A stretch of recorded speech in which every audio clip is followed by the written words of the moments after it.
नमस्कार, बहुत स्वागत है आप सभी का। आपके साथ मैं पल्लवी रविंद्र सिंह। मतदान का तीसरा चरण जैसे जैसे करीब आ रहा है, आरक्षण का मुद्दा भी गर्माता जा रहा। प्रधानमंत्री ने एक बार फिर से कांग्रेस पर बड़ा हमला बोला तो कांग्रेस ने भी बीजेपी से आरक्षण पर गारंटी की मांग की।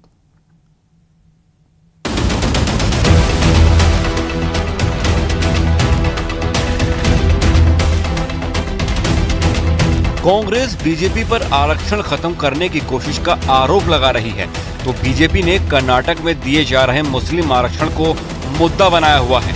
अब प्रधानमंत्री ने गुजरात के बनासकांठा से कांग्रेस को सीधी चुनौती दे दी कि लिखकर दें कि देश में धर्म के नाम पर आरक्षण नहीं देगी। पीएम ने दावा किया है कि कांग्रेस ऐसा नहीं करेगी क्योंकि दाल में कुछ काला है। इंडी गठबंधन को मेरी ये चुनौती है कि घोषित करे कि वो गारंटी दे, देश को लिखित में दे, क्योंकि उन पे भरोसा नहीं कर सकते कि वो धर्म के आधार पर आरक्षण नहीं देंगे। घोषित करे। दूसरी घोषणा करे, एससी, एसटी, ओबीसी और सामान्य वर्ग के आरक्षण को कभी भी हाथ नहीं लगाएंगे। अगर उनमें हिम्मत है तो घोषणा करें। केंद्रीय मंत्री अमित शाह ने भी दो टूक कहा है कि बीजेपी पूरी तरह से आरक्षण का समर्थन करती है, लेकिन कांग्रेस ने आरक्षण को लेकर लोगों में भ्रम फैलाने के लिए उनका एडिटेड वीडियो फैलाया है। 16 साल से हमने आरक्षण को कभी छुआ नहीं है, न छूना चाहते हैं। ये डेस्परेट है, इसलिए मेरे वीडियो को भी उन्होंने एडिट कर गलत तरीके से लोगों के बीच में डालने का प्रयास। बीजेपी के आरोपों पर कांग्रेस ने जोरदार पलटवार किया। उसने आरक्षण की सीमा पर प्रधानमंत्री से सीधा पूछ डाला। मैं उसी प्रधानमंत्री से पूछना चाहता हूं कि क्या अनुसूचित जाति, अनुसूचित जनजाति और पिछड़े वर्गों के लिए जो 50% सीमा लगाया गया है, क्या उसको हटाएंगे या नहीं? सीधा जवाब दीजिए। हमने सीधा जवाब दिया है, खड़गे जी ने सीधा जवाब दिया है, हमारे न्याय पत्र में इसका सीधा जवाब है। वहीं INDIA में शामिल आरजेडी के तेजस्वी यादव ने बिहार के पूर्व मुख्यमंत्री कर्पूरी ठाकुर की बात करके बीजेपी को घेरने की कोशिश की। प्रधानमंत्री को जानकारी का अभाव है।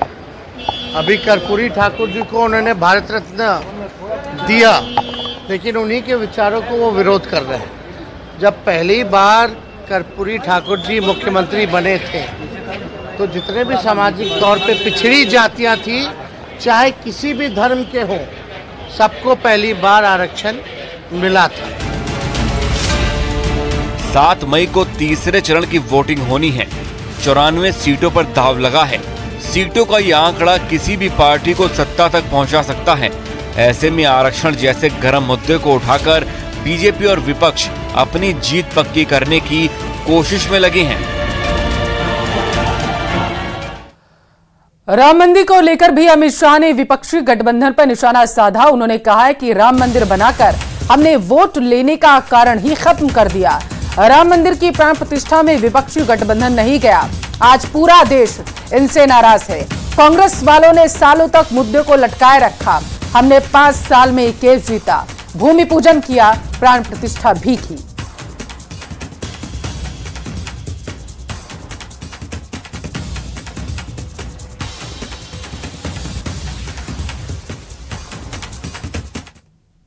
अमित जी, 22 जनवरी को राम मंदिर में प्राण प्रतिष्ठा हुई। ये आपका एक बहुत बड़ा वादा था जो आपने निभाया, मगर ऑपोजिशन ये कहती है कि आज इस चुनाव में आप राम के नाम पर वोट मांग रहे हैं। देखिए, राम के नाम पर तो वोट तब मिलता था जब मंदिर नहीं बना था और हम कहते थे हम बनाएंगे। हमने तो वोट लेने का कारण ही समाप्त कर दिया। ऑपोजिशन को चिंता इसलिए है और पूरा देश उनसे नाराज इसलिए है कि जब राम मंदिर बना, शांतिपूर्वक तरीके से बना, संवैधानिक रूप से बना और प्राण प्रतिष्ठा हो रही थी, इन्होंने प्राण प्रतिष्ठा का बहिष्कार किया। माइनॉरिटी के डर से वो प्रभु श्री राम की प्राण प्रतिष्ठा में नहीं गए, इसलिए पूरा देश उनसे नाराज है। हमने कभी ये नहीं कहा कि राम मंदिर बनाया इसलिए हमें वोट दीजिए, मगर पूरे देश की जनता जानती है 70 साल से ये लोग अटका कर रखे थे। मोदी जी ने 5 ही साल में केस भी जीता, भूमि पूजन भी किया और प्राण प्रतिष्ठा भी कर दी, और आज भव्य राम मंदिर समग्र देश को आह्लादित करने वाला राम मंदिर बना है। न्यूज 18 के साथ इंटरव्यू में अमित शाह ने कांग्रेस के मैनिफेस्टो पर निशाना साधा। उन्होंने कहा है कि हम यूनिफॉर्म सिविल कोड लाने की बात कर रहे हैं और कांग्रेस पर्सनल लॉ को प्रमोट करने की बात करती है। देश शरिया से नहीं, कानून से चलेगा।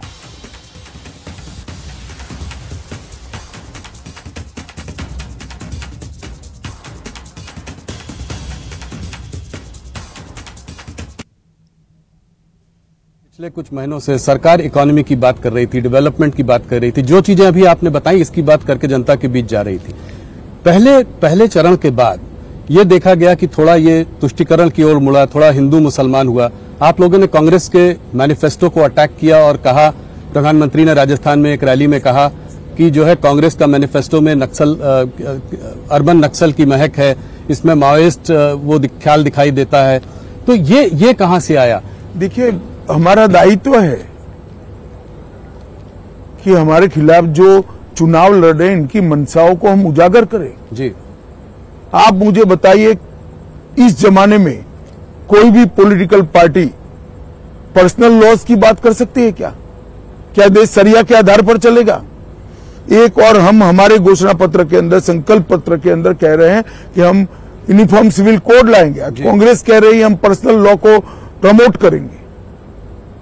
कांग्रेस पार्टी को जवाब देना चाहिए, बहुत महत्वपूर्ण मुद्दा है। तो इसीलिए आप कह रहे हैं मुस्लिम लीग की छाप है? बिल्कुल मुस्लिम लीग की छाप। यही तर्क है कि मुस्लिम लीग की छाप। आप मुझे बताइए, वो कह रहे हैं कि देश के कॉन्ट्रैक्ट्स माइनॉरिटी को प्रायोरिटी देंगे। कॉन्ट्रैक्ट्स फर्स्ट लोएस्ट कौन है, पास्ट परफॉर्मेंस क्या है, काम करने की क्षमता है या नहीं है, इसके आधार पर निर्धारित होंगे या कॉन्ट्रैक्टर के धर्म के आधार पर निर्धारित? किस तरह से देश चलाना चाहते हैं? देश की जनता को इसको सोचना पड़ेगा। बहुत समय के बाद देश तुष्टीकरण की राजनीति से नरेंद्र मोदी जी बाहर निकाल कर रहा है। ये फिर से उसी दिशा में ले जा रहे हैं, क्योंकि कांग्रेस जीतने का आत्मविश्वास गंवा चुकी है। और लोकसभा चुनाव से जुड़ी इस वक्त की बड़ी खबर आप तक पहुंचाएंगे। राहुल गांधी रायबरेली से बताया जा रहा है वो चुनाव लड़ सकते हैं। रायबरेली गांधी परिवार का गढ़ रहा है और बताया जा रहा है कि राहुल गांधी यहां से चुनाव लड़ सकते हैं। अमेठी रायबरेली पर सस्पेंस के बीच बड़ी खबर आई है। सोनिया गांधी के दखल के बाद राहुल ने बताया जा रहा है कि पुनर्विचार इस पूरे मामले पर किया है। सूत्रों के हवाले से इस वक्त की बड़ी खबर आम चुनाव से जुड़ी आप तक पहुंचा रहे हैं। यूपी में परिवार की परंपरागत सीट से राहुल गांधी चुनाव लड़ सकते हैं। प्रियंका गांधी के चुनाव लड़ने की संभावना अभी जो बताया जा रहा है वो कम है। तो सूत्रों के हवाले से इस वक्त की बड़ी खबर आपके टेलीविजन स्क्रीन पर। अमेठी रायबरेली पर सस्पेंस के बीच बड़ी खबर सामने निकल कर आई है। बताया जा रहा है कि राहुल गांधी चुनाव लड़ सकते हैं।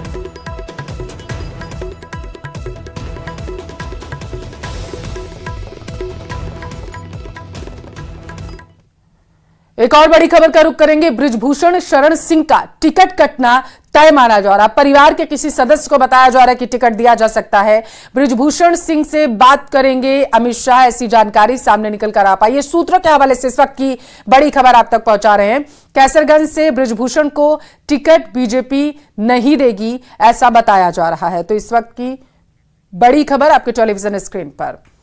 और खबरों में आगे रुख करेंगे। बंगाल कांग्रेस अध्यक्ष, बताएंगे आपको कि बंगाल के कांग्रेस अध्यक्ष ने आखिर क्या कुछ कहा है। लेकिन जो इस वक्त की सियासी गलियारों से बड़ी खबर सामने निकल कर आ पाई है वो यही है कि बृजभूषण शरण सिंह का टिकट कटना तय माना जा रहा है। बताया जा रहा है कि बहुत सारे सियासी दावपेच अपनाए गए, लेकिन उसके बावजूद जिस तरीके से वो विवादों में घिरे रहे, अब ये माना जा रहा है कि किसी तरीके का नहीं चाहती है पार्टी की उम्मीदवारों पर हस्तक्षेप के निशान जो हैं वो छोड़े जाएं विपक्षी पार्टियों की तरफ से, और यही वजह है कि ये फैसला लिया गया है। सूत्रों के हवाले से ये बड़ी खबर है। परिवार के किसी सदस्य को बताया जा रहा है टिकट मिल सकता है। बृजभूषण शरण सिंह का टिकट कट सकता है। और आइए अब आपको बताते हैं कि बंगाल कांग्रेस अध्यक्ष अधीर रंजन चौधरी के एक नए बयान पर टीएमसी और कांग्रेस कैसे आमने सामने आ गई। अधीर रंजन का एक वीडियो वायरल हो रहा है जिसमें वो एक रैली में लोगों से ये कहते हुए सुनाई दे रहे हैं कि टीएमसी के बजाय बीजेपी को वोट दे। इस पर टीएमसी भड़क गई और उसने अधीर रंजन चौधरी को बीजेपी का एजेंट बता दिया।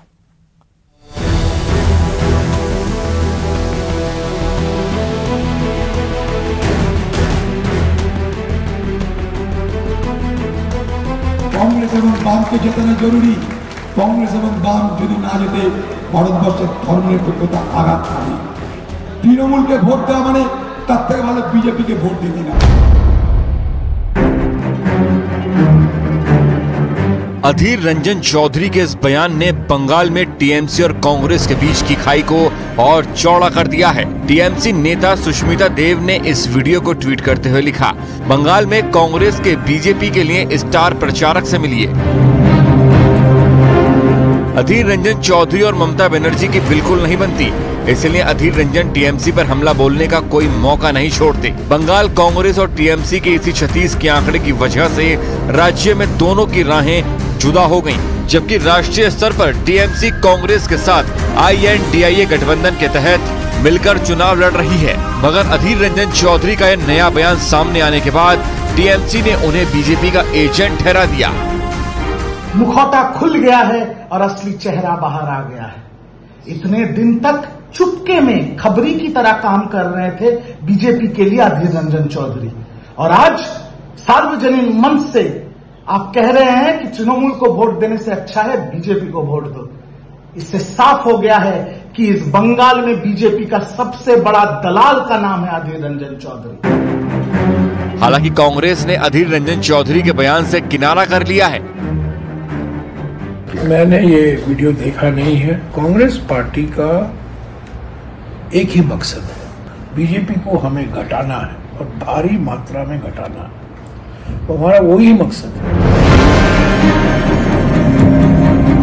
मगर अधीर रंजन चौधरी के वीडियो के जरिए बीजेपी को बैठे बिठाए टीएमसी को घेरने का मौका मिल गया।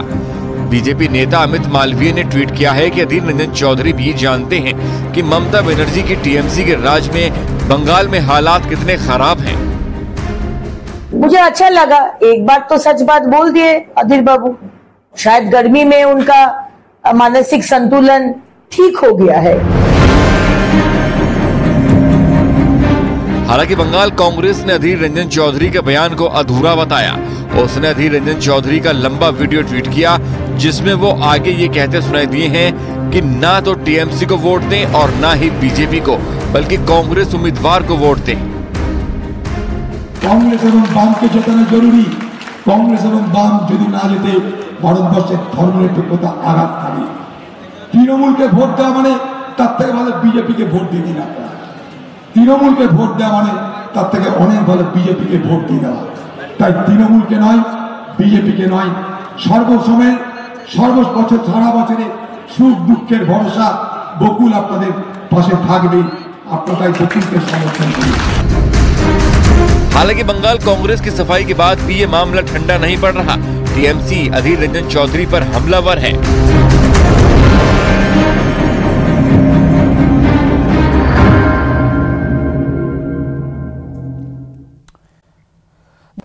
सरदार शहर से बड़ी खबर है। गैंगस्टर महेंद्र ढेलाना बताया जा रहा है, इससे जुड़ी बड़ी खबर है। फर्जी पासपोर्ट बनाकर विदेश भागने का जानकारी सामने आई है। लॉरेंस बिश्नोई और रोहित गोदारा गैंग से महेंद्र जो है वो जुड़ा हुआ बताया जा रहा है और इस पर लूट, मारपीट, अपहरण जैसे कई मामले दर्ज हैं। तो इस वक्त की बड़ी खबर आपके टेलीविजन स्क्रीन पर है। विदेश भागने की तैयारी में गैंगस्टर महेंद्र था। हालांकि बताया जा रहा है कि इस पर कार्रवाई की गई। लॉरेंस बिश्नोई और रोहित गोदारा गैंग से इसका नाम जो है वो जुड़ा हुआ बताया जाता है। इस पर लूटपाट, मारपीट, अपहरण जैसे कई संगीन मामले दर्ज। श्रीमाधोपुर इलाके के अरनिया गांव में 2 दिन पहले महिला किन्नर के साथ बेरहमी मामले का पुलिस ने खुलासा कर दिया। किन्नर बताया जा रहा है अपनी दोस्त के साथ कहासुनी हुई थी और इसी का बदला लेने के लिए उसने खुद ही पूरी साजिश रची थी। पुलिस के मुताबिक महरौली गांव के रहने वाले सचिन ने किन्नर से शादी करने का झांसा देकर तकरीबन 8 लाख रुपए हड़प लिए थे। उसके बाद से किन्नर उसे पर लगातार शादी का दबाव बना रही थी। 2 दिन पहले वह उसके घर आई। इस दौरान दोनों के बीच काफी झगड़ा हुआ था मारपीट भी हुई। सचिन को सबक सिखाने के लिए किन्नर ने सुनसान जगह में जाकर खुद के प्राइवेट पार्ट में लकड़ी डाली और इसकी वजह से वह बेहोश हो गई। वहीं पुलिस ने किन्नर के दोस्त सचिन को पैसे हड़पने के आरोप में गिरफ्तार किया। बताया कि मैं 1 साल पहले सिंधी कैंप पर ये सचिन बलाई नाम का लड़का है, इसके संपर्क में है जो महरौली का रहने वाला है। तो इससे इसको प्रेम हो गया। प्रेम होने के कारण इसने सचिन को लगभग 7-8 लाख रुपए दे दिए और सचिन ने इससे शादी का वादा भी किया। तो वादा तो कर लिया, लेकिन पिछले 3-4 महीनों से ये इससे कट ऑफ रहने लग गया, जिसके कारण ये दिनांक 28 को शाम को 4 बजे महरौली आई और इनके घर पे पहुंच गई। उसके बाद में जब ये वहाँ पहुंची तो इसने नॉक किया। नॉक करने पर सचिन बाहर आया और इसके घर से इसने कहा कि मेरे से शादी करो। तो जितने में कोई लेडी बाहर आई और उन्होंने इसको धक्का देकर कहा कि जाओ। दौसा में लव जिहाद का गंभीर मामला सामने आया। जानकारी के मुताबिक पीड़िता ने महिला थाने में आरोपी के खिलाफ पहचान छिपाकर उसे प्रेम जाल में फंसाने और शादी का झांसा देकर दुष्कर्म करने का आरोप लगाया है।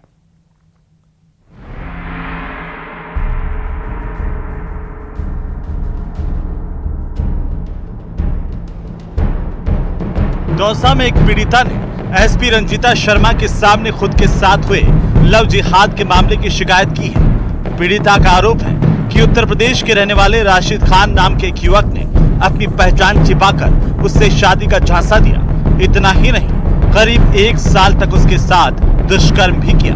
पीड़िता का आरोप है कि इस दौरान उसका गर्भपात भी करवाया गया। दौसा में लव जिहाद का मामला सामने आया है। उत्तर प्रदेश के रहने वाले राशिद खान ने दौसा की एक लड़की को शादी का झांसा देकर फंसाया और उसके बाद दुष्कर्म की वारदात को अंजाम दिया। इतना ही नहीं, पीड़िता के साथ गर्भपात भी कराया गया। पीड़िता का आरोप है कि आरोपी राशिद खान ने अपना धर्म छिपाया और कहा कि वह हिंदू है और हिंदू बनकर उससे दोस्ती की और उसके बाद शादी का झांसा दिया। पीड़िता की शिकायत पर पुलिस ने राशिद खान नाम के आरोपी के खिलाफ केस दर्ज कर जांच शुरू कर दी। उसने शादी का झांसा देकर के और मेरे साथ दुष्कर्म किया।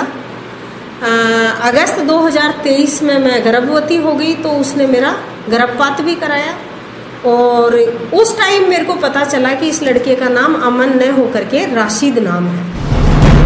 दौसा में लव जिहाद का ये बेहद गंभीर मामला है, जहां एक आरोपी पहले अपनी पहचान छिपाता है और फिर शादी के नाम पर करीब 1 साल तक पीड़िता से दुष्कर्म करता है और वो जब गर्भवती हो जाती है तो उसका गर्भपात कराता है। बहरहाल ये सब आरोप, इनमें कितनी सच्चाई है ये जांच के बाद भी साफ होगा। यहाँ तक कि जब गर्भ फैल गया तो गर्भपात भी करवा दिया। इसके बाद पीड़िता एसपी रंजीता शर्मा के समक्ष पेश हुई है और उसके बाद दौसा के महिला थाने में मुकदमा दर्ज हुआ है। लव जिहाद का मुकदमा दर्ज होने के बाद हड़कंप मचा हुआ है। वहीं पुलिस ने आरोपी की भी तलाश शुरू कर दी है। आशीष शर्मा, न्यूज 18 दौसा। चलिए अलवर का रुख करते हैं। राजगढ़ इलाके में एक परिवार के साथ मारपीट की गई है। आरोप है कि पेट्रोल पंप कर्मियों ने परिवार के साथ मारपीट की। पीड़ितों की माने तो फरीदाबाद के रहने वाले हैं और एक रिश्तेदार के यहां शादी समारोह में यहां अजमेर आए हुए थे। मारपीट का यह वाकया वापस लौटते वक्त हुआ। जानकारी के अनुसार इस परिवार ने 500 रुपए के तेल भी भरवाया था, लेकिन पेट्रोल पंप कर्मी 1000 रुपए लेने की बात कर रहे थे और इस बात को लेकर पहले दोनों पक्षों में कहासुनी हुई। मामला बढ़ा। फरीदाबाद हरियाणा में रहते हैं। हम अजमेर गए थे किसी रिलेटिव की शादी में, तो वहां से हम वापस लौट रहे थे दिल्ली के लिए, दिल्ली मुंबई एक्सप्रेसवे पे फरीदाबाद के लिए। तो लौटते समय गाड़ी में थोड़ा पेट्रोल कम था तो हमने सोचा कि पेट्रोल डलवा लेते हैं। तो बीच यहाँ पे पेट्रोल पंप में बहुत गैपिंग होती है, 50-50, 60-60 किलोमीटर पे पेट्रोल पंप होते हैं। तो हमने यहाँ पे राजगढ़ में राजगढ़ कट पे टोल एग्जिट से के बाद रेस्ट हाउस है, वहां पे पेट्रोल डलाया।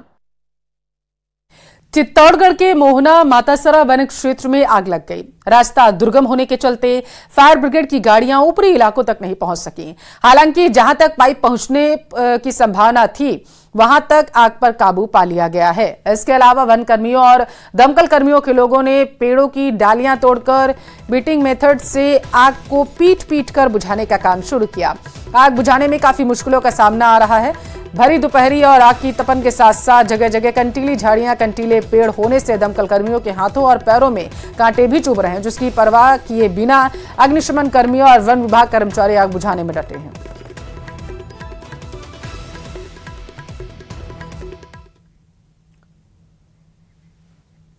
और चलिए इसी के साथ फिलहाल के लिए इस बुलेटिन में बस इतना ही। रुकते हैं एक ब्रेक के लिए।